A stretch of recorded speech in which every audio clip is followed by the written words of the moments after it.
Hi friends, உங்களை யாவரையும் இயேசு கிறிஸ்துவ நாமத்தினாலே வாழ்த்துகிறேன். கர்த்தர் உங்களோட கூட இருந்து பெரிய காரியங்களை செய்வார். ஆமென். ஹல்லேலூயா. எப்பொழுது கேட்கிற உதவியின்படி இந்த லிங்கை காப்பி பண்ணி உங்க ஃப்ரெண்ட்ஸ் அண்ட் ஃபேமிலிஸ் அனுப்புங்க. Now let's go to the word of God. பிரியமானவர்களே, இன்னைக்கு உங்களுக்கு ஒரு டவுட் வரலாம்.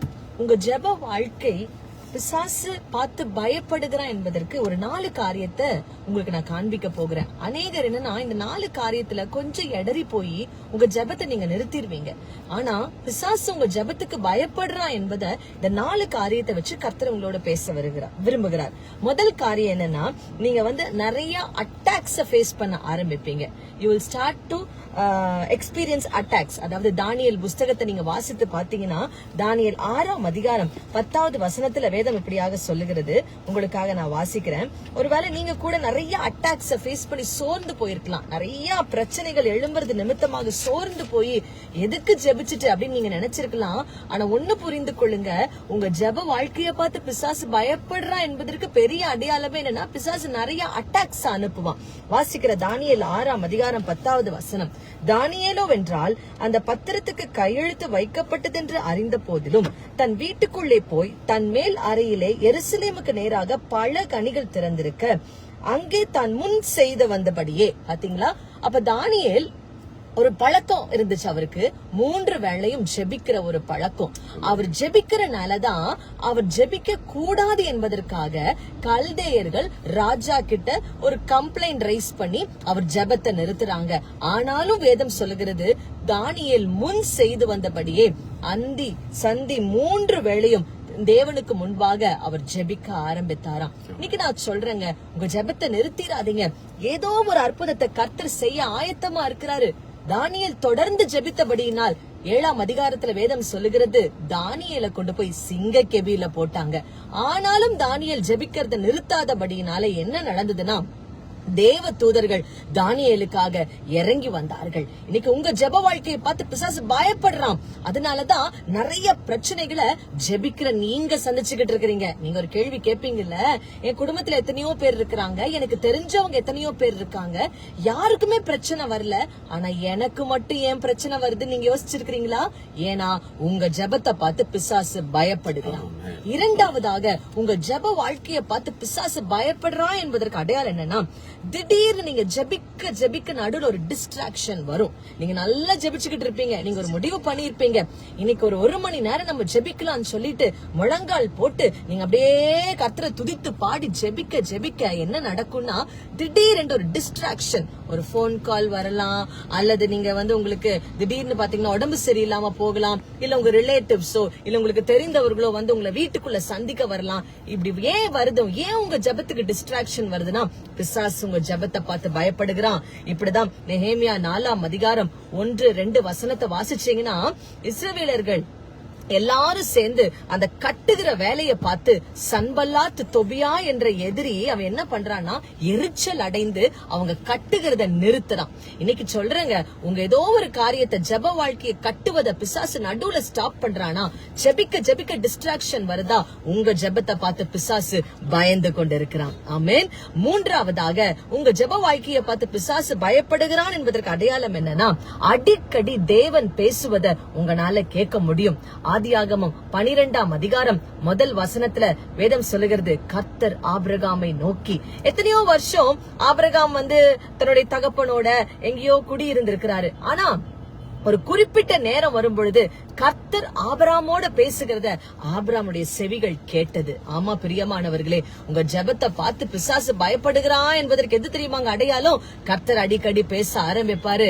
மரியாளுக்கு இயேசு கிறிஸ்து அவர்களுடைய கர்ப்பத்தில் உற்பத்தி ஆவதற்கு முன்பாக பரத்திலிருந்து தேவ தூதனின் சத்தம் கேட்டது. ஒருவேளை உங்களுக்கு கர்த்தருடைய சத்தம் கேட்டுக்கொண்டு இருக்குதுன்னா, இந்த ஃபெய்த் கிளினிக்ல கர்த்தர் உங்களோடு கூட கர்த்தர் பேசிக் கொண்டிருக்கிறாரு நீங்க விசுவாசிச்சீங்கன்னா, நான் சொல்றேன், உங்க ஜெபத்தை பார்த்து பிசாசு பயந்து கொண்டிருக்கிறான். ஆமென் சொல்லுங்க. என் ஜெபத்தை பார்த்து பிசாசு பயந்து கொண்டிருக்கிறான். என் ஜெபத்தை பார்த்து அசுத்தாவிகள் ஓடுகிறது. நான்காவதாக, கடைசியாக, உங்க ஜெபத்தை பார்த்து பிசாசு பயப்படுறான் என்பதற்கு என்ன அடையாளம்னா, சடன்லா உங்களுக்கு ஒரு டவுட் ரைஸ் ஆகும்.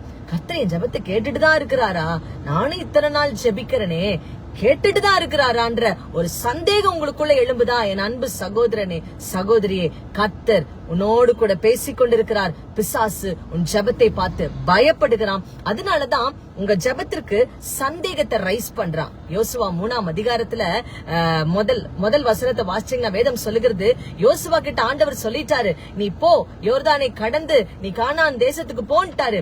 ஆனா என்ன நடக்குது?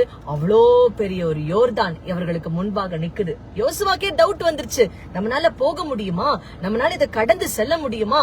அந்த டவுட் ரைஸ் ஆகும் போதுதான் கர்த்தர் யோசுவாவுக்கு சொன்னார், 3 நாள் யோர்தானுக்கு முன்பாக கூடாரம் போடு. யோசுவா தெரிந்து கொண்ட காரியம் என்ன தெரியுமாங்க? 3 நாள் யோர்தானுக்கு முன்பாக கூடாரம் போட்டு யோர்தானை பார்த்து பார்த்து பார்த்து, எப்படி மழைய பார்த்து பெயர்ந்து போ என்று சொல்ல அது பெயர்ந்து போகும்னு சொல்றாருல்ல, அந்த மாதிரி யோர்தானை பார்த்து நான் சொல்லியிருப்பாருன்னு நினைக்கிறேங்க. இந்த யோர்தானை நான் கடந்து தீருமளவும் கர்த்தர் என்னை கைவிட மாட்டார். சொன்னபடியே கர்த்தர் செய்தாரு. யோர்தானை கடந்து செல்ல கர்த்தர் உதவி செய்தாரு. இன்னைக்கு அன்பு குடும்பத்தாரே, உங்களோட ஜெபத்தை பார்த்து பிசாசு பயந்து கொண்டிருக்கிறான். நீங்க ஐயோ சடனா ஒரு டவுட் வருதே, சடனா ஒரு ப்ராப்ளம் வருதே, ஒரு டிஸ்ட்ராக்ஷன் வருதே அப்படின்னு சொல்லிட்டு உங்க ஜெபத்தை நிறுத்திராதீங்க, தொடர்ந்து செய்யுங்க. நான் சொல்றேங்க, கன்சிஸ்டன்ட் பிரேயருக்கு மிகப்பெரிய ரிசல்ட்ட கர்த்தர் ஆயத்தப்படுத்தி வைத்திருக்கிறார். ஆமென். நான் நினைக்கிற கர்த்தர் உங்களோடு பேசியிருப்பார் என்று. இந்த 4 காரியத்தை நீங்க ஃபேஸ் பண்ணி கொண்டு இருக்கிறீங்கன்னா உங்க ஜெபத்தை பார்த்து பிசாசு பயந்து கொண்டு இருக்கிறார். நம்ம கண்களை மூடி ஜெபிப்போம். ஆண்டவரே, யாரால் உள்ளத்துக்குள்ளலாம் என் ஜெபத்துக்கு பதில் வருமா, கர்த்தர் என் ஜெபத்தை கேட்கிறாரா, ஒரு உண்மையாலுமே என் ஜெபத்துக்கு அற்புதம் அதிசயம் நடக்குமான்ற சந்தேகத்துல இருக்கிறாங்களோ அவங்களோட கூட நீங்க இன்னைக்கு பேசியிருக்கீங்க. நாங்களும் உள்ளத்துல விசுவாசிக்கிறோம்ப்பா. வானம் பூமி ஒளிந்து போனாலும் உங்களோட வார்த்தைகள் மாறாது. இப்பொழுதே உடைந்து போன உள்ளங்கள், சந்தேகத்தால் நிரம்பி இருக்கிற இருதயங்கள் இப்பொழுது ஒரு பலன் அடையட்டும். சோர்ந்து போன கரங்களை பலப்படுத்துங்க என்று ஜெபிக்கிறேன். நீங்க தானே சொன்னீங்க, நெருஞ்ச நாளல்ல நான் முறிய விடமாட்டேன்னு சொன்னீங்க. யாரெல்லாம் உடைஞ்சு போய் இருக்கிறாங்களோ இப்போ அவங்களுக்கு பலன் வரட்டும், தைரியம் வரட்டும், விசுவாசம் வரட்டும். கர்த்தர் என் ஜெபத்துக்கு நிச்சயம் பதில் தருவார்ன்ற உள்ளத்துல நிரம்பி இருக்கட்டும்ப்பா.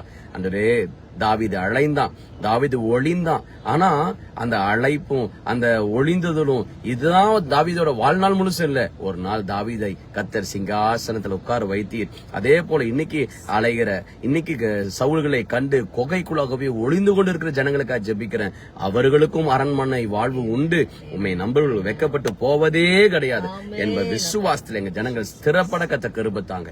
இயேசுவின் நாமத்தில் பிதாவே, ஆமென். நிச்சயம் உங்களுக்கு ஒரு மகிமையை கர்த்தர் வைத்திருக்கிறார்.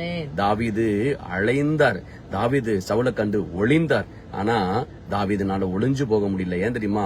அழைத்த தேவன் உண்மை உள்ளவர், உங்க ஜெபத்தை கேட்கிறவர் உண்மை உள்ளவர். நிச்சயம் நான் விசுவாசிக்கிறேன் உங்களுக்கு ஒரு பதில் வரும். ஆமென். You are blessed. You are blessed. Bye bye.